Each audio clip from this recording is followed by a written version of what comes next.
saņemt rezultātus SKDS aptaujā faktiski nepiedaloties. SKDS aptaujā?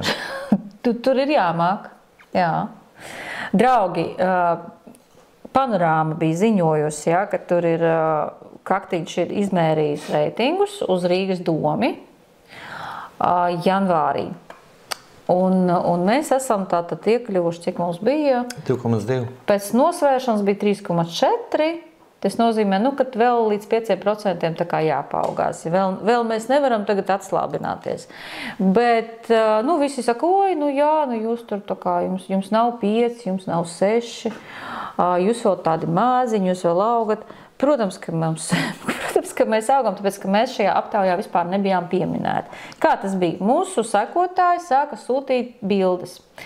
Vai mēs saņēmām Kaktiņa aptauju, bet jūs tur esat nosaukti kā suverenitāte. Jā. Vai nav tā, ka stabilitāte un suverenitāte sasaucas tas nav tas pats? Nosaukumiem, ne? Nav. Nebūtu, jā? Ok. Tātad daļa mūsu balsu noteikti aizgāja pie stabilitātes, jā. Un otrā aptauja, ko mums atsūtīja, mēs vispār tur nebijām. Pārmeklējies, cik vari, bet nav. Bet mūsu partijas nebija iekšā. Nav, jā. Un tikai tajā vienā, tā kā trešajā, tur mēs bijām iekšā kaut kādā variantā. Jā, kaut kur, jā. Bet ne pamatvariantā. Nē.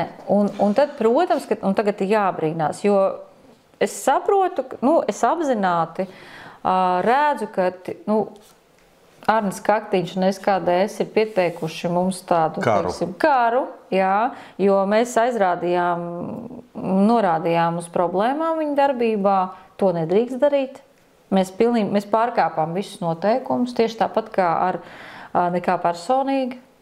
Mēs jaunaugsnes jautājumus pārsteidzām ar savām atbildēm un izsūtījām visiem mēdījiem, ka mūs taisās apmelot. Rezultāts?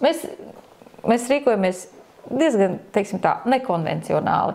Bet Kaktiņš ir tas cilvēks, ar kuru neviens nedrīkst strīdēties no politiķiem.